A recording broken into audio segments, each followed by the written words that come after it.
Hey everyone, welcome back to my YouTube channel Wangshan lovers. तो कैसे हैं आप सब? आई होप कि आप सब बहुत अच्छे होंगे। तो आज मैं आपके साथ शेयर करने वाली हूँ वांगशन एफ सेकंड मैरिज का नेक्स्ट पार्ट। तो चलिए आज का पार्ट शुरू करते हैं। बट इससे पहले वाले चैप्टर में हमने देखा था कि वीजिंग की वेडिंग होके वो आ चुका था लैंड मैंशन में, एंड वहाँ पर सभी लोग वीजिंग को बहुत अच्छे से ट्रीट करते हैं। बट वांग जी वीजिंग के साथ बहुत ही रूडली बिहेव करता है। बट वीजिंग वांग जी को हैंडल करता है। उसे गुस्सा आता है कि जब वांग जी को हेल्प की ज़रूरत है तो वो वीजिंग की हेल्प क्यों नहीं ले रहा। इसीलिए वीजिंग को गुस्सा आता है और वीजिंग वांग जी को बोल देता है कि अगर उसे हेल्प की ज़रूरत है वो क्यों नहीं ले रहा है। हाँ, एंड वांग जी बस वीजिंग को देखता है शॉकिंग आई से कि भाई सच में ये तो बहुत ही डेयरिंग है। बट वीजिंग इग्नोर करता है एंड वो वांग जी की हेल्प करता है। उसके बाद वो बात वगैरह लेके सब नीचे आ जाते हैं एंड उनका वो काम नॉर्मली हो जाता है। इसके बाद वांग जी खाना वगैरह खा लेता है एंड वांग जी अपने ऑफिस के लिए निकलने वाला था।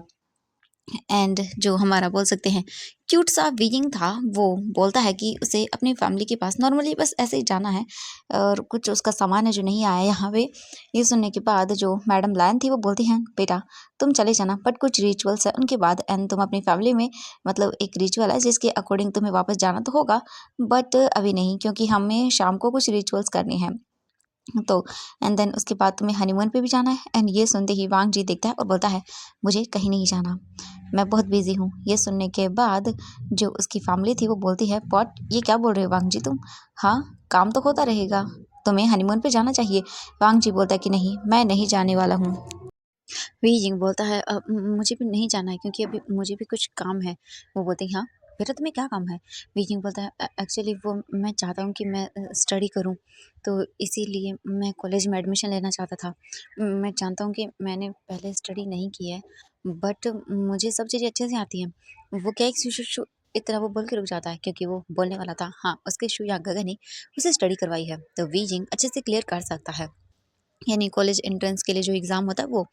ये सुनने के बाद वो सभी देखते हैं और बोलते हैं कि हाँ ठीक है, ओके ओके ठीक है, अगर तुम अपनी स्टडी शुरू करना चाहते हो तो। फिर वो बोलते हैं कि मैं सिजन से बोल दूंगी, नहीं सिजन तो चला गया, कोई बात नहीं, बट हाँ मैं तुम्हारा एडमिशन गुसो यूनिवर्सिटी में करवा रही हूँ जो कि काफ़ी अच्छी यूनिवर्सिटी है।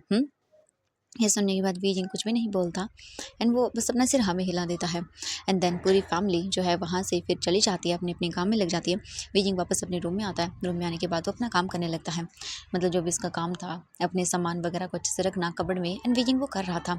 हम वांग जी को देखते हैं। वांग जी बोर हो रहा था क्योंकि उसे अपने ऑफिस जाना था, बट उसे कोई भी ऑफिस जाने नहीं देता क्योंकि कहा गया था कि उन्हें वांग जी को कुछ रिचुअल्स हैं वेडिंग के जो करने हैं, जिस वजह से उसे यहीं पे रखा जा रहा था। एंड हमारा वांग जी बहुत ही फ्रस्ट्रेट हो रहा था क्योंकि उसे गुस्सा आ रहा था ये सब चीज़ें देख देख कर। वांग जी बस चाहता था यहाँ से जाना, बट कोई से जाने देगा नहीं। ऐसे ही करके वीजिंग अपना पूरा सामान एडजस्ट करता है एंड वीजिंग दोपहर को नीचे आता है। वांग जी स्टडी रूम में था एंड वो नॉर्मली अपने वर्क को कर रहा था। इतना टाइम हो जाता है, जो आयुआन था वो भी आ जाता है एंड वो आने के बाद सीधा जाता है अपने रूम के अंदर। वहाँ से वो फ्रेश अप वगैरह होके बाहर आता है एंड वो बोलता है, मम्मा कहाँ है? एंड ये सुनने के बाद जो मैडम लैन थी वो बोलती कि ओह तुम्हारी मम्मा रूम में है आई थिंक। एंड ये बोलकर वो आयुन को बोलते, तुम चले जाओगे? आयुन बोलता है, हाँ हाँ मैं चला जाऊँगा ग्रैंड माँ। एंड ये बोलकर वो वहाँ से जाने लगता है। हम वेइंग को देखते हैं। वीइंग गार्डन एरिया में था क्योंकि वो जब हॉल में आया तब उसे कोई नहीं दिखा। एंड वीइंग फिर वहाँ से सीधा हॉल में चला गया क्योंकि उसे कुछ काम करने थे एंड यहाँ पर कुछ काम करने के लिए था ही नहीं। वहाँ पर तो वीइंग पूरा दिन काम करता रहता घर का या कुछ और वो करता रहता था, अपने आप को बिजी रखता था। बट यहाँ पर तो कुछ था ही नहीं करने के लिए, इसलिए वीइंग गार्डन में आता है। गार्डन बहुत बड़ा था एंड बहुत ही ब्यूटीफुल था, तो वीइंग बस पूरी तरह से सभी चीज़ों को देख रहा था एंड उसे अच्छा लग रहा था। वीइंग वहीं पर बैठकर बस नोटिस कर रहा था, तभी उसे कुछ रोजेस दिखाई देते हैं जो कि बहुत अच्छी खुशबू आ रही थी। वीइंग उनके पास जाता है एंड वीइंग उन्हें देखने लगता है, तो ये काफ़ी डिफरेंट फ्लावर थे जो कि ब्लू कलर के थे एंड उनसे काफ़ी अलग सी भीनी भीनी खुशबू आ रही थी जो कि वीइंग को बहुत अच्छा फील करवा रही थी। तभी एक सर्वेंट आकर वीइंग को बोलता है कि सर आपको घर में बुलाया है। वीइंग देखता और बोलता है, ओ हाँ मैं आ रहा हूँ। एंड ये बोलकर वीइंग वहाँ से चला जाता है। वेजिंग हॉल में आता है तो देखता है आई युआन जो है ना वो जो मैडम लान थी उनके पास था एंड नॉर्मली बैठा हुआ था। हम देखते हैं दूसरी ओर वांग जी को। वांग जी अपनी स्टडी रूम से बाहर आता है क्योंकि उसने देख लिया था आई युआन का टाइम हो चुका है आने का, तो इसीलिए वो आ जाता है। एंड वीजिंग देखता है उसे और फिर वो भाग कर वीजिंग के पास जाता है आई युआन एंड हग करता है। अब तो मम्मा मैं बहुत खुश हूँ, आप मुझे मिल गए। वीजिंग देखता है और बोलता ठीक है बच्चा, इसके बाद बीजिंग नॉर्मली वहाँ पर बैठा रहता है। फिर वो देखता है और बोलता है, आप मुझे अपने साथ होमवर्क कराओगे? मुझे ना कुछ चीज़ें नहीं आती तो मैं पापा से पूछता हूँ, तो वो है ना मुझे ज़्यादा बता नहीं पाते हैं क्योंकि वो ऑफिस में होते हैं। आप बताओगे ना? ये सुनने के बाद बीजिंग बोलता है, हाँ बिल्कुल। फिर वो मैडम लैन बोलती हैं कि बच्चा, हाँ वो तुम्हें ज़रूर तुम्हारा होमवर्क कराने में हेल्प करेंगी, बट अभी हमें कुछ रिचुअल्स करने हैं, ठीक है? ये सुनने के बाद फिर जो आयुआन था वो बोलता, हाँ हाँ ठीक है मैं करूँगा। एंड इसके बाद फिर वो वहाँ से चला जाता है। एंड उसके जाने के बाद मैडम लान दिखती हैं और बोलते हैं कि तो अब हमें कुछ रिचुअल्स करने हैं वांग जी। एंड वो देखती हैं पीछे, फीजिंग भी मुड़कर दिखता है तो वहाँ पर वांग जी था। इसके बाद वो बोलते हैं कि चलो। एंड सब प्रिपरेशन हो जाती है। थोड़ी देर के बाद जो फैमिली मेम्बर्स थोड़ी और थे वो आ जाते हैं। एंड वहाँ पर जो रिचुअल्स वगैरह करने वगैरह थे वो शुरू होते हैं। एंड वो रिचुअल्स करवाए जाते हैं वांगजी और बीजिंग से। रिचुअल्स कंप्लीट होते हैं। एंड फिर बीजिंग जो है ना वो अपने रूम में आता है, जाता है, अपने कपड़े वगैरह चेंज करता है। एंड वो बाहर आता है तो देखता है वांगजी वहीं पे था। एंड वांगजी वीजिंग को देख के इग्नोर करता है। एंड वो जाता है और अपने बेड पे जाकर बैठ जाता है। वीजिंग देख रहा था कि सच में भाई ये इंसान कितना आकड़ू है, हाँ हेल्प करने के लिए बिल्कुल भी नहीं बोल रहा। एंड वीजिंग करने जाएगा तो ये अपनी ईगो बीच में आकर के बोलेगा नहीं मैं खुद कर लूँगा। वीजिंग सोचता है चलो छोड़ो मुझे क्या। एंड वीजिंग इग्नोर कर देता है इस चीज़ को। वहीं हम दूसरी ओर देखते हैं शू मैंसन का सीन। शू यांग जो है ना वो बस देख रहा था। उसके सामने शाओ शिंगचन था। एंड उनकी गोद में उनका बेबी था। शाओ शिंगचन बोलता है मुझे जाना है एंड मैं कभी लौट कर वापस नहीं आऊँगा और तुम मुझसे अब दूर रहना। ये सुनने के बाद शू यांग देखता है और बोलता है ये तुम क्या बोल रहे हो शाओ शिंगचन? देखो मैं जानता हूँ मेरी गलती थी, मैंने तुम्हें नहीं बताया, बट प्लीज़ मेरी मेरी बात सुनो। शाओ शिंगचन बोलता है नहीं। एंड वो अपना बैग लेता है जो कि वहीं पास में था और वहाँ से जाने लगता है। तभी मैडम शिव आती और बोलती बेटा इससे मत जाओ। साहु सिंचन बोलता है मुझे जाने दीजिए, मैं किसी को भी यहाँ पर कुछ भी ऐसा नहीं बोलना चाहता जिसके बाद आप सब लोगों को बहुत बुरा लगे। इसने मुझे चीट किया है, मुझे धोखा दिया है, इसका कोई हक नहीं बनता था मुझसे वो सब छिपाने का। एक बार तो कम से कम मुझे बता दिया होता। इसने सिर्फ मेरी ही लाइफ को ऐसे अजीब मोड़ पर लाकर खड़ा नहीं कर दिया है जहाँ मुझे मेरे हस्बैंड के बारे में ये पता चल रहा है कि वो ऑलरेडी ही मैरिड था। चलो भले ही कुछ भी क्यों ना हुआ हो उनके बीच में, पर एटलीस्ट मुझे पता तो होना चाहिए था ना। इसने मुझे धोखा दिया है, इतने टाइम तक मुझसे सच छुपाया है, तो मैं बिल्कुल भी इसे ऐसे माफ़ नहीं करूँगा। और ये बोल कर वो अपना बैग लेके चला जाता है। शू यांग जो देखता है और बोलता नहीं तो तुम ऐसे नहीं जा सकते हो, मुझे मुझे कुछ तो करना होगा, मैं तुम्हें ऐसे मुझे छोड़ के जाने नहीं दे सकता। नहीं बिल्कुल नहीं, मैं अपने बच्चे और तुम्हारे बिना नहीं रह सकता हूँ। ये बोलकर वो तुरंत अपने रूम में जाता है। एंड वहाँ से वो अपना बैग वगैरह लेता है। एंड ओबियसली उसने पहले से ही टिकट वगैरह बुकिंग करके रखी हुई थी, तो उन दोनों की टिकट्स थी वहाँ पे बुक हुई हुई। तो वो तुरंत ही जाता है, अपना बैग लेता है और बोलता है मुझे जाना होगा। ये सुनने के बाद मैडम शू बोलती बेटा तुम, बट शू यांग वहाँ से बिना कुछ कहे चला जाता है। एंड जो शू यांग के डैड थे वो देखते हैं और बोलते हैं ये हमारी ही गलती है, हमें अपने बच्चे पे ध्यान देना चाहिए था।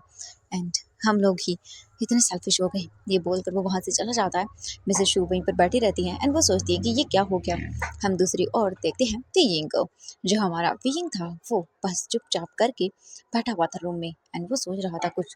धीरे धीरे करके इवनिंग हो जाती है। इवनिंग होने के बाद वीजिंग बस उठता है एंड वो नीचे जाता है कुछ काम करवाने के लिए। बट नीचे तो ऑलरेडी ही सारे काम हो चुके थे क्योंकि सर्वेंट्स थे। एंड देन उन्होंने खाना वगैरह सब बना लिया था। खाना वगैरह सब लोग बन जाने के बाद टेबल्स वगैरह फिर सेट कर रहे थे। वीजिंग आगे करने लगता है तो वो बोलते कि नहीं मास्टर आप मत करिए। वीजिंग बता मैं कर देता हूँ, तो वो बोलते कि नहीं आप मत करिए, आप हमारे यंग मास्टर हो तो हम कैसे आपको ये काम करने दे सकते हैं। वीजिंग बोलता है बट, तो वो बोलती कि नहीं आप नहीं कर सकते हैं। वीजिंग मुंह बनाता है और वो फिर से अपने रूम की ओर जाने लगता है। वीजिंग अपने रूम में आता है एंड वो देखता है फिर से हाँ वांग जी जो कि खड़ूस टाइप में बैठा हुआ था और अपने काम को किए जा रहा था। वीजिंग इग्नोर करता है और ज़्यादा वॉशरूम में बात लेने के लिए। वीजिंग बात वगैरह लेके बाहर आता है और फिर वहाँ पर बुलाने के लिए आ जाते हैं खाना वगैरह खाने के लिए। वीजिंग देखता है वांग जी को, तो जो वांग जी था ना वो उठने की कोशिश कर रहा था क्योंकि व्हील चेयर थोड़ी दूर रखी हुई थी। एंड वांग जी कोशिश कर रहा था अपने हाथ के जरिए उसे अपने पास करने की, बट वो दूर थी तो हो नहीं पा रही थी। वीजिंग देखता है और बोलता मैं हेल्प करता हूँ। वांग जी बोलता मुझे तुम्हारी हेल्प नहीं चाहिए, दूर हट जाओ यहाँ से। वीजिंग देखता है और बोलता है आपकी प्रॉब्लम क्या है? हाँ वांग जी बोलता मेरी प्रॉब्लम तुम हो, जब से तुम आए हो। वीजिंग बोलता हाँ आया हूँ, मुझे सिर्फ 2 दिन हुए हैं आपकी फैमिली में आई हुई और आप इस तरह से बिहेव क्यों करते हैं। वांग जी बोलता है क्योंकि मुझे तुम्हारे जैसा कैरेक्टरलेस इंसान पसंद नहीं है, मुझे नफरत होती है तुम्हें यहाँ देखकर। वीजिंग जब ये सुनता है तो वो शॉकिंग आई से वांग जी को देखता है और बोलता है क्या मतलब है आपका, और आपकी हिम्मत कैसे हुई हाँ मुझे ये बोलने की। ये सुनने के बाद वांग जी बोलता है, क्यों मिर्ची लग गई? हाँ, जो सही है वही कहा है मैंने, और आगे से मेरे सामने मत आना, हटो। ये बोलकर दूर करता है। वांग जी जो है ना वो अपने हाथ वगैरह आगे करता है, थोड़ा सा आगे खिसकता है अपने हाथों के बल, एंड देन वो अपनी व्हील चेयर लेता है, उस पर बैठ जाता है एंड वहां से चला जाता है। वी जिंग बोलता है, इसका मतलब क्या हुआ? हाँ, इसकी हिम्मत कैसे हुई मुझे कैरेक्टरलेस बोलने की? कितना घटिया है ये बोलकर वी जिंग फिर वहां से चला जाता है। वहीं दूसरी ओर हम देखते हैं शाओ शिंगचन को, जो कि एयरपोर्ट आ चुका था एंड वो बस वेट कर रहा था। वहीं शू यंग भी एयरपोर्ट के अंदर एंटर करने वाला था, क्योंकि ऑब्वियसली वो भी तो वापस जाने वाला था एंड साओ चिंगचन उससे बहुत ज़्यादा गुस्सा था। हम थोड़ी देर के बाद का देखते हैं तो उसका फ़ोन रिंग करता है। साओ चिंगचन जो है ना वो अंदर जा चुका था। शू यंग अपना फ़ोन निकालता है और देखता है तो कॉल साओ चिंगचन के डैड का था, और इतनी तुरंत कॉल पिक करता है और बोलता है हेलो। दूसरी ओर से साओ चिंगचन जो है ना वो अंदर जाने के बाद बस अपनी टिकट कंफर्म कराने का बस वेट कर रहा था। तभी हम शुयंग को देखते हैं। 5 मिनट के बाद शुयंग भागते हुए आता है और बोलता है, साओ चिंगचन घर चलो। साओ चिंगचन पीछे टर्न कर देखता है और बोलता है, मैं नहीं जाने वाला। ये सुनने के बाद शुयंग बोलता है, हमारी टिकट्स कैंसिल हो चुकी हैं, मैंने टिकट कैंसिल कर दी है, चलो। वो बोलता, व्हाट, क्या बकवास करे हो तुम?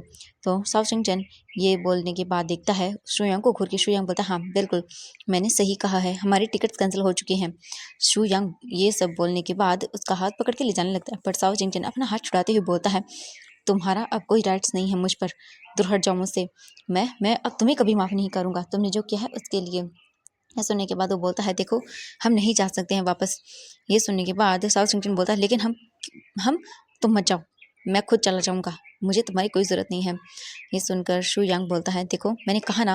वो अपनी जैसे ही साउथ सिंगटन टिकट कंफर्म कराने के लिए आगे बढ़ता है तो वहाँ पर बताया जाता है, सॉरी सर, आपकी टिकट कुछ मतलब मिनट पहले ही कैंसिल करवा दी गई है एंड अब दोबारा से हम इसे नहीं कर सकते हैं। शू यांग देखता है और बोलता है, मैंने कहा था ना अब चलो। बट साउथ सिंगटन बोलता है, नहीं मुझे जाना है। तो वो अपना फ़ोन निकालता है और दोबारा से कॉल करता है अपने सेक्रेटरी को। ऑब्वियसली उसका सेक्रेटरी था, क्योंकि वो जिस कंपनी में शुयांग काम करता था उसकी कंपनी का जो बॉस है उसका बेटा है साओ चिंगचन, एंड उसकी कंपनी है इसीलिए। बट दूसरी ओर से उसका सेक्रेटरी कॉल पिक करता है और बोलता, सॉरी सर, इस वक्त मैं बात नहीं कर सकता, मुझे आपके डैड ने कहा है। ये सुनने के बाद बोलता, व्हाट, कि क्या बकवास कर रहे हो तुम? तो साओ चिंगचन बोलता है ये, तो सेक्रेटरी बोलता है कि सॉरी सर, बट आपके डैड का ऑर्डर्स है एंड हमें माफ़ कर दीजिएगा सर, यहाँ पर कुछ कंपनी में प्रॉब्लम्स हो गई हैं जिस वजह से हम कुछ भी नहीं कर सकते हैं फ़िलहाल, माफ़ कर दीजिएगा। एंड सर ने कहा है कि आप वापस नहीं आ सकते हैं। ये सुनकर तो साओ चिंगचन और भी शॉक हो जाता है, बोलता, व्हाट, कंपनी में प्रॉब्लम? मुझे अभी आना है, मुझे डैड के पास आना है। ये सुनने के बाद साओ चिंगचन का सेक्रेटरी बोलता है कि नहीं सर, आप नहीं आ सकते हैं, हमें माफ़ कर दीजिएगा। और ये बोलकर वो फ़ोन कट कर देता है। साओ चिंगचन का दिमाग ख़राब हो जाता है, वो बोलता, नहीं मुझे खुद अपनी टिकट्स कंफर्म करनी होंगी। वो अपना फ़ोन निकालता है एंड देन कंफर्म करने की कोशिश करता है, बट नहीं, वहाँ पे कुछ भी नहीं था। मतलब ऐसे कैसे हो सकता है? एंड साओ चिंगचन समझ गया था कि ये उसके डैड ने किया है, वो नहीं चाहते हैं कि वो नया आए, तो वो आ ही नहीं सकता अब। शाओ शिंगचन को बहुत ही ज़्यादा गुस्सा आ रहा था कि ये सब। तभी शू यांग आता है और बोलता है, मैंने कहा ना चलो प्लीज़ बेबी। ये सुनने के बाद तो शू यांग को देखता है साओ शिंगचन घूर के और बोलता है, शट अप। और वो तुरंत ही अपना बैग लेता है और वहाँ से वो फिर से अपने बेबी के साथ आ जाता है एंड जो उनका बेबी था वो रोना शुरू कर देता है। ये देखने के बाद साओ चिंगचन बोलता, आई बेबी, बेबी चुप हो जाओ, देखो मामा है ना तुम्हारे पास, देखो चुप हो जाओ। और ये बोलकर वो उसे चुप कराने लगता है, बट आइंग तो बहुत ही ज़्यादा रो रहा था। तभी शू यांग भी भाग कर आता है और बोलता, आइंग बेटा। देख सुनने के बाद साओ चिंगचन घूर के देखता है और बोलता, चुप कर तुम और दूर रहो हम दोनों से, समझ आया? वो तुरंत अपना फ़ोन निकालता है और होटल बुक करता है एंड टैक्सी का बुलाता है, वहाँ से जाने लगता है। ये देखने के बाद शू यांग बोलता है, तुम कहाँ जा रहे हो टैक्सी से? तो बोलता है कि मैं होटल जा रहा हूँ, मुझे अब तुम्हारे साथ नहीं रहना। ये सुनने के बाद शू यांग बोलता, व्हाट, तुम होटल क्यों जाओगे, हमारा घर है इतना बड़ा। तो वो बोलते, नहीं मुझे नहीं जाना उस घर में जो जो पहले किसी और का था, मुझे मुझे नफरत हो रही है तुमसे बहुत ज़्यादा। ये बोलकर वो टैक्सी में बैठ कर निकल जाता है और शू यांग आवाज़ लगाता रह जाता है एंड वो पीछे भी भागता है, बट कोई फ़ायदा नहीं होने वाला था। इसके बाद शू यांग अपनी कार में बैठता है और टैक्सी का पीछा करता है। थोड़ी ही देर के बाद शाओ शिंगचन अपने बच्चे के साथ होटल रूम में पहुंच जाता है एंड वहां से रूम के अंदर जाता है एंड डोर बंद कर लेता है। जब तक कि शू यांग आता वो अपने रूम में जाकर डोर बंद कर चुका था। शाओ शिंगचन अपने रूम में आता है, अपने बेबी को देखता है और उसे मिल्क पिलाता है, उसे फीडिंग करवा के वो वहीं पर सुला देता है। आइंग सो चुका था। इसके बाद वो उसे अच्छे से पेट करता है और उसे ब्लैंकेट से कवर वगैरह करके वो बस चुपचाप बैठ जाता है और सोचने लगता है कि अब वो क्या करे। उसे जाना है वापस, उसकी कंपनी में प्रॉब्लम्स हुई है, उसके डैड कैसे हैंडल करेंगे सब। वो बहुत परेशान था और सोच रहा था। वहीं शू यांग होटल में आने के बाद पूछता है तो उसे रूम नंबर तो पता चल जाता है, बट उसे बिल्कुल भी वहाँ पे जाने का एक्सेस नहीं मिलता क्योंकि शाओ शिंगचन अंदर से रूम लॉक करके बैठा हुआ था एंड ऐसे तो कोई आ नहीं सकता अंदर। ये देखकर शाओ चिंगचन को गुस्सा आता है एंड वो तुरंत ही सिक्योरिटी को बुलाता है और वहाँ से शाओ चिंगचन शू यांग को बाहर जाने के लिए बोल देता है। उसके बाद फिर शू यांग को बाहर जाने के लिए बोल दिया जाता है। शू यांग खड़ा हुआ था एंड बोल रहा था ये मेरी गलती है, मैंने मैंने क्या कर दिया, मुझे कुछ भी समझ नहीं आ रहा, मैं क्या करूँ, कैसे मनाऊँ उसे, मैं अपनी वाइफ और अपने बच्चे के बिना नहीं रह सकता हूँ। आई मेरा बच्चा, मैं क्या करूँ, मुझे कुछ समझ नहीं आ रहा। शू यांग बहुत ही परेशान हो चुका था। उसे रियलाइज़ हो रहा था कि उसने कितनी बड़ी गड़बड़ कर दी। हाँ, उसे भले ही बीजिंग को ऐसे छोड़ के वो चला गया, बट उसे साओ चिंगचन को तो बता देना चाहिए था ना अपनी फर्स्ट मैरिज के बारे में। हाँ, उसने बहुत गलत किया साओ चिंगचन से ये सच्चाई छुपा के। और अब हाँ, उसी का पछतावा उसे हो रहा है, बहुत ज़्यादा हो रहा है। आज वो अपने बेटे से और अपनी वाइफ दोनों से ही दूर है। शू यांग बस वहीं पर बैठ जाता है और वेट करने लगता है कि शाओ शिंगचन बाहर कभी तो आएगा। शाओ शिंगचन वहीं पर बैठा हुआ था एंड वो अपने डैड से बात करता है तो उसके डैड उसे बताते हैं कि वो नहीं आ सकता है, यहाँ पर प्रॉब्लम चल रही है और वो नहीं चाहते कि उनका बच्चा इन सभी प्रॉब्लम्स में आए। और वो बोलते हैं कि देखो तुम कुछ दिन वहाँ पर रहो और बेटा तुम मुझे बताओगे क्या हुआ है। मैंने शुयांग से बात की। इसके बाद साओ चिंगचन सब बता देता है एंड जैसे ही उसके डैड को ये पता चलता है वो बोलते हैं बेटा जो हुआ सो हुआ, बट तुम जैसे चाहो वैसे डील कर सकते हो। मैं तुम्हें ये नहीं कहूँगा कि तुम इसे माफ़ कर दो, तुम जैसे चाहो उसे माफ़ करना और जैसे चाहो उसे ट्रीट करो। मैं तुम्हारे लिए एक अपार्टमेंट वहाँ पर लेके दे रहा हूँ, ठीक है, तुम वहाँ पर चले जाओ। मुझे नहीं पता कि ये प्रॉब्लम कब तक ठीक होगी, बट मैं बेटा तुम्हें बिल्कुल भी प्रॉब्लम में नहीं डालना चाहता हूँ, ठीक है। और ये बोलकर वो फ़ोन कट कर देते हैं। थोड़ी ही देर के बाद वहाँ पर एक सर्वेंट आके साओ चिंगचन को अपार्टमेंट की कीज़ एंड वहाँ पे कुछ मनी वगैरह देके चला जाता है। साओ चिंगचन देखता है और अपनी आइज़ बंद कर लेता है। कुछ ही पलों के अंदर उसकी लाइफ जैसे कि मानो चेंज हो चुकी थी। हम दूसरी ओर देखते हैं वीजिंग को। वीजिंग जो है ना वो खाना वगैरह खा के वापस अपने रूम में आता है एंड वांगजी को दिखता है। वांगजी एरोगेंटली था, वीजिंग इग्नोर करता है और वो बस चुपचाप जाता है और बेड पर लेट कर सो जाता है। वांगजी आने के बाद देखता है और वो भी कुछ नहीं बोलता एंड वो जाता है सोफे पर एंड उसे सही से करता है, यानी कि बेड विद सोफा वाला वो था। अ, हम उसे देखते हैं तो वो वांगजी करता है और वहीं पे लेट जाता है। नेक्स्ट मॉर्निंग का सीन देखते हैं। वांगजी उठता है एंड वांगजी को जो है ना वो वियिंग को उसके घर लेके जाना था। तो वियिंग रेडी हो जाता है एंड वहाँ से वांग जी वियिंग को लेके जियांग मैंशन आता है। वहाँ पर सभी वियिंग को वेलकम करते हैं। सभी लोग वियिंग से बातें करते हैं। वियिंग खुश था, ऐसे दिखा सकते हैं। हाँ, वो खुश था कहीं न कहीं थोड़ा बहुत। वियिंग फिर आता है, सबसे बातें करता है और नॉर्मली उनका डे बीत जाता है। इसके बाद वियिंग वापस से लैंड मैंशन आ जाता है एंड वियिंग का जो भी सामान था, जो भी चीज़ें थी वो सभी आ चुकी थी। सारी चीज़ें लैंड मैंशन में शिफ्ट कर दी गई थी और वीजिंग बाकी का बचा हुआ दिन अपने सामान को पूरी तरह से रूम में एडजस्ट करने में लगा देता है। एंड वांग जी उसे बिल्कुल भी पसंद नहीं आ रहा था। उसे न जाने क्यों वीजिंग पर गुस्सा आ रहा था, शायद इस बात का कि वो पहले किसी और से प्यार करता है। ये चीज़ शायद वांग जी को रास नहीं आ रही थी, पता नहीं क्यों यार, यही सब होते जा रहा था। वांग जी बस बहुत ज़्यादा गुस्सा कर रहा था। बीजिंग अपना सारा सामान जचा लेता है एंड फिर वो नीचे आता है। नीचे आने के बाद बीजिंग देखता है, वो सोचते कि वो ये क्या करे। बीजिंग देख रहा था क्योंकि जियांग मेंशन में तो बीजिंग के पास करने के लिए बहुत काम होते थे। हाँ, पूरे दिन काम में चला जाता था, इसलिए बीजिंग फालतू की चीज़ नहीं सोचता था। बट अब यहाँ उसे काम करने के लिए कुछ है ही नहीं, तो बीजिंग बस उसके माइंड में फालतू की चीज़ें बहुत ज़्यादा आ रही थी। वो सोच रहा था एंड बार बार उसके माइंड में कुछ ना कुछ आए जा रहा था। बीजिंग अपने ही सोचों से परेशान हो चुका था। बीजिंग उठता है और बोलता नहीं, मुझे कुछ तो करना होगा। हाँ, एक काम करता हूँ, घर देख लेता हूँ। बीजिंग फिर पूरा मेंशन देखने के लिए निकल जाता है। बीजिंग सभी चीज़ें देख रहा था एंड तभी बीजिंग पूरा घर देखता है और बोलता वाह, ये तो जियांग मेंशन से भी बहुत बड़ा है एंड काफ़ी सुंदर भी था महल, यानी कि लैंड मैंशन काफ़ी ज़रा एकदम ब्यूटीफुल पैलेस की तरह था। बीजिंग पूरा देखने के बाद वो जाता है गार्डन की ओर। बीजिंग पूरा गार्डन देखता है एंड गार्डन भी बहुत ब्यूटीफुल था। काफ़ी वहाँ पर जानवर भी थे, रैबिट एंड कैट काफ़ी सारी घूम रहे थे, तो बीजिंग को बहुत अच्छे लगते हैं। बीजिंग पूरा देख लेता है, उसके बाद वो वापस रूम में आता है। बीजिंग रूम देखता है तो इस वक्त वांगजी नहीं था, वांगजी स्टडी रूम में था एंड वो अपनी कुछ काम कर रहा था बिजनेस से रिलेटेड। एंड बीजिंग बस सारी चीज़ें देख लेता है एंड वो बस देखते जा रहा था। तभी वीजिंग कपड़ा ओपन करता है जो कि वांगजी का था एंड वीजिंग देखने लगता है।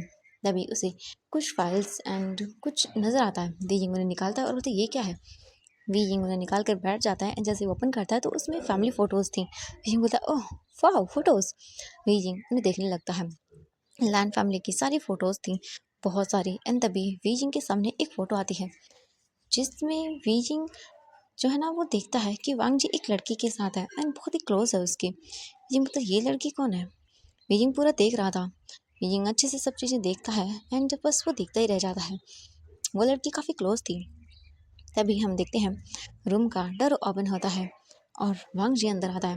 वीजिंग बस देखते जा रहा था एंड उसके आगे वांग जी की, लान सेचन की बहुत सारी फोटोज थी। ऐसा लग रहा था जैसे वो फैमिली मेम्बर्स हो इनकी। वीजिंग देख रहा था और बोल रहा था ये, क्योंकि ये एक रूम की पिक्चर्स थी। लेकिन मतलब ये रूम आई थिंक है यहाँ पे। इनको याद आता, विंग ने देखा था और इस रूम पे लॉक लगा हुआ था। विंग मतलब ये कौन है आखिरकार। हाँ, विंग देख रहा था। तभी हम देखते हैं वांग जी को। वांग जी रूम में आता है एंड वो रूम में आने के बाद देखता है वीजिंग को कि वीजिंग के हाथ में क्या है। वांग जी बोलता है ये क्या कर रहे हो तुम। हाँ, वीजिंग देखता और बोलता है कुछ नहीं, बस फोटोज देख रहा था। वांग जी बोलता है तुम्हें किसने कहा मेरी पर्सनल चीज़ों को हाथ लगाने की। जहाँ से ये उठाया है वहीं के वहीं वापस रख दो। वीजिंग वांग जी को देखता है और बोलता है मैं तो बस फोटो देख रहा था एंड इसमें पर्सनल क्या हुआ। वैसे भी अब मैं तुम्हारी फैमिली का मेंबर हूँ तो जो तुम्हारा है वो मेरा भी है। ये बात अच्छे से समझ लो। वांग जी बोलता है मुझे कुछ भी नहीं समझना है एंड आगे से अगर तुमने कुछ भी किया तो देख लेना, तुम्हें मैं 1 मिनट नहीं लगाऊंगा इस घर से बाहर निकालने में। वीजिंग देखता है और बोलता है हाँ, मुझे घर से बाहर भूल जाइए। ये बोलकर वीजिंग देखता है और बोलता है वैसे ये कौन है। एंड वांग जी उस फोटो को देखता है जो कि वीजिंग के हाथ में थी। ये देखते ही वांग जी का गुस्सा और भी बढ़ जाता है और वो बोलता है मैंने कहा इसे रख दो, तुम्हें इससे कोई मतलब नहीं है। वीजिंग बोलता है मुझे इससे मतलब क्यों नहीं है, आपकी फैमिली मेम्बर्स है, आपकी बहन है। वांग जी बोलता शट अप। और ये बोलकर वांग जी तुरंत ही आता है और वीजिंग के हाथों से वो खींच लेता है फाइल, जो हो सकते हैं फोटो एल्बम था, एंड उसे ले जाके कवर्ड में रख देता है एंड लॉक लगा देता है। वीजिंग बोलता है ओह क्या बात है, कहीं आपकी लवर तो नहीं है। ये सुनते ही वांग जी को गुस्सा आता है और वांग जी वीजिंग को घूर के देखता है। वीजिंग वांग जी के पीछे ही खड़ा हुआ था एंड वांग जी अपनी व्हील चेयर को टर्न करता है और वो तुरंत ही वीजिंग का हाथ पकड़ता है कसकर और उसे खींच लेता है। वीजिंग सीधा वांग जी के लैब में आकर गिरता है। वांग जी वीजिंग के फेस को पकड़ता है और उसे पिंच करता है और बोलता है आइंदा से ये शब्द अपने इस माउथ से मत निकालना घटिया, सुना तुमने। हाँ, वीजिंग छुड़ाने की कोशिश करता है बट वांग जी की ग्रिप बहुत टाइट थी। वीजिंग अपने हाथों को यूज़ करके वांग जी के हाथों को हटाने के लगता है बट वांग जी वह अपने एक हाथ से ही वीजिंग के दोनों हाथों को उसके बैक के पीछे पकड़ता है और वीजिंग के फेस को पिंच करता है और बोलता है तुम्हें क्या लगता है, हाँ मेरा ये हाल है तो मैं तुम्हें कुछ बोलूँगा नहीं। हाँ, ये तुम्हारे साथ कुछ कर नहीं सकता। अपना मुंह बंद रखना अपने इस घटिया माउथ से, दोबारा ऐसा शब्द निकालना भी मत, वरना मैं तुम्हारा वो हाल कर दूंगा जो तुमने सोचा नहीं होगा। एंड वांग जी वीजिंग को देखता है। वीजिंग की मतलब आइज वांग जी की आइज से मिलती है एंड वीजिंग को वांग जी की आंखों में गुस्सा नजर आता है, जैसे जैसे कि मानो बहुत दर्द हो इन आंखों में। बट फिलहाल के लिए वांग जी बहुत ही ज़्यादा गुस्से में था। वीजिंग जो है ना वो बोलने की कोशिश कर रहा था बट वांग जी ने वीजिंग के माउथ को इतना कसकर पकड़ा हुआ था कि वीजिंग कुछ बोल भी नहीं पा रहा था। वीजिंग बोलता छोड़ छोड़ छोड़ो मुझे। वांग जी पिंच करता है और बोलता क्या कहा मैंने तुम्हें, समझ आया ना, अपने काम से काम रखो वरना तुम किसी को फेस दिखाने लायक नहीं बचोगे। और अगर तुमने मुझे दोबारा से प्रवोक किया। वीजिंग वांग जी के हाथ को एक साइड करता है और अपने एक हाथ को छुड़ाने के बाद देखता है और बोलता है वरना क्या मिस्टर लैंड वांग जी, हाँ क्या करोगे तुम। वांग जी बोलता है ओह क्या करूँगा, तुम देखना चाहते हो। ये बोलकर वांग जी एक हाथ से वीजिंग की कमर को टाइट करके पकड़ता है और अपनी क्लोज कर लेता है और बोलता है वरना मैं। ये बोलकर वांग जी वीजिंग की ईर के पास आता है और उसके ईर के पास आकर अपनी हॉट ब्रीथिंग को छोड़ते हुए बोलता है तुम्हारे साथ वो करूँगा जो तुमने सोचा नहीं होगा। एंड वांग जी वीजिंग की स्मेल करता है, मतलब उसे स्मेल करता है तो उसे पता चल जाता है कि हाँ वीजिंग अनमार्को मेगा है। वांग जी बोलता है कि तुम अपना मुंह बंद रखा करो। एंड वीजिंग की एकदम सांसें रुक जाती हैं। वांग जी जैसे ही वीजिंग की बॉडी के क्लोज आता है, वीजिंग को फील हो रही थी वांग जी की ग्रिप वीजिंग की वेस्ट पर एंड वांग जी के हाथ वीजिंग को फील हो रहे थे। वांग जी वीजिंग की वेस्ट को इतनी टाइट पकड़ता है कि वांग जी के हाथ मतलब बहुत ही ग्रिप जो टाइट थी जिसकी वजह से वांग जी के हाथों के निशान वीजिंग की वेस्ट पर पड़ने लगते हैं। और वीजिंग बस बिना पलके चिपकाए वांग जी को देख रहा था। वांग जी एक सेकंड के लिए रुक जाता है एंड वो वीजिंग के फेस को देखता है। वीजिंग कितना ब्यूटीफुल था। वांग जी अब वीजिंग को देख पा रहा था। वीजिंग की आईज जो कि बोल रही थी कि वो बहुत इनोसेंट है। वीजिंग का फेस, वीजिंग की आई लैशेस एंड सबसे ज़्यादा वीजिंग के लिप्स एंड लिप्स के नीचे वो उसका ब्यूटीफुल सा मॉल जो किसी के भी धड़कनों को रोक सकता है और अपने लिए पागल बना सकता है। वांग जी बस वीजिंग को देखता जा रहा था। वीजिंग कितना ज़्यादा ब्यूटीफुल है। वांग जी अपना हाथ धीरे धीरे करके जो वीजिंग के वेस्ट पे था वो आगे लेके आता है एंड वीजिंग के फेस को टच करता है एंड वीजिंग अपनी आइज बंद कर लेता है। उसके दिल की धड़कन बहुत फास्ट हो गई थी एंड वो बस अपनी आंखें बंद कर लेता है। वांग जी वीजिंग के फेस को टच करता है और जैसे ही वीजिंग को फील होते हैं वांग जी के हाथ, वीजिंग बस एकदम से रुक जाता है। वांग जी बस वीजिंग के लिप्स को देख रहा था जो कि इतने ज़्यादा ब्यूटीफुल थे कि वांग जी अपनी नज़रें ही उन लिप्स से नहीं हटा पा रहा था एंड ऊपर से उसके लिप्स के नीचे वो मॉल जो वांग जी बस देख रहा था। वांग जी अपने 1 मिनट के लिए सेंस को ही भूल जाता है एंड वो अपने थंब से वीजिंग के लिप्स के कॉर्नर को टच करता है एंड ये फील करते ही वीजिंग एक झटके में अपनी आइज ओपन करता है एंड वांग जी को देखता है और बोलता है ये आप। वांग जी मतलब एकदम से झटके में अपनी आइज ओपन करके वीजिंग को देखता है एंड वो अपने हाथों को साइड कर लेता है। अभी उसे रियलाइज़ होता है कि वो क्या कर रहा था। वांग जी वीजिंग को धक्का देता है जिस वजह से वीजिंग नीचे गिर जाता है एंड नीचे गिरते ही वीजिंग को चोट लगती हुई बोलता आउच तुम। वांग जी देखता है और बोलता है दूर रहना मुझसे, समझ आया तुम्हें। वांग जी पहली बार किसी को देखने के बाद ऐसा फील कर रहा था एंड उसकी हार्ट बीट भी फास्ट हो गई थी। ऐसा उसके साथ पहली बार हुआ था। सिर्फ जो बोल सकते हैं वांग जी जिसे पसंद करता था शाओली, उसके साथ भी कभी उसे ऐसा नहीं हुआ जैसे आज पहली बार उसे वीजिंग के साथ हुआ था।